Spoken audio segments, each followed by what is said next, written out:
Comment la citoyenneté s'exprime-t-elle dans les territoires ruraux? Alors, elle s'exprime de différentes manières. On se croise dans l'école avec les enfants, avec les petits-enfants. On se croise dans un conseil municipal lorsque l'on décide, avec l'argent public, des projets de ce territoire. Mais elle se décide aussi chaque fois que l'on organise une coopération. On va créer dans le milieu agricole ou rural des CUMA, des coopérations qui permettent d'échanger du matériel, de se prêter, d'investir ensemble, de faire des bilans, d'être capable aussi de dire les choses lorsqu'elles ne vont pas, de manière à ne pas créer de frustration. Elle s'organise comme cela. Et puis, dans un monde globalisé, il faut aussi penser que l'interaction entre nos modèles de développement et ce qui se passe sur d'autres continents, je pense par exemple à l'Afrique, à l'Amérique latine, par exemple dans la Bretagne, la Normandie, qui coopèrent sur des échanges de matières premières agricoles et alimentaires, mettent parfois en péril les agricultures vivrières et la manière de se nourrir dans ces populations.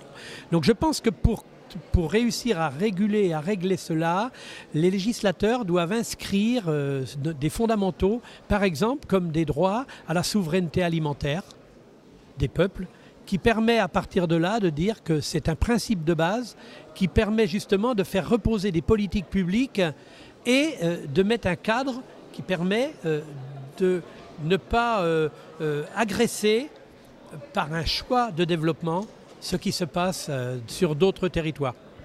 Et à l'échelle nationale, est-ce qu'on n'observe pas une métropolisation accrue du territoire français au détriment de l'espace rural, justement ? Ça dépend justement de ce que l'on veut faire en termes de développement. J'entends parfois des élus urbains qui me disent l'objectif est de faire grandir dans les 20 prochaines années de 30% la population dans mon territoire urbain. Je l'entends. Et moi je réponds, mais le territoire rural est tellement agréable à vivre qu'il faudra peut-être aussi penser que le territoire rural, il a besoin de se développer et que les activités, plutôt que de les concentrer dans les villes, si vous les concentrez, vous allez poser d'autres problèmes d'étouffement des personnes qui vivent dans ces villes, dans ces cœurs de ville. Or, il fait tellement bon vivre parfois dans les campagnes qu'on devrait peut-être justement plutôt se parler. Donc, la question, elle veut que les élus, quel que soit leur niveau de responsabilité, soient toujours en capacité de se dire on appartient à un territoire global. Quand on va mener une action de développement, quand on va mener un projet pour le mener à terme, on doit aussi regarder dans le territoire très lointain l'impact, si ça convient, et si on est capable d'avoir une adhésion des populations. Et en ce sens, les trains traversent les territoires. Normalement, les bus traversent les territoires, les avions aussi.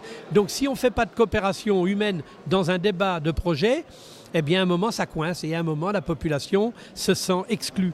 Et aujourd'hui le malaise dans notre société, et je pense que le gouvernement actuel devrait vraiment prendre en compte le fait que depuis 30 ans on ait laissé autant d'inégalités se construire.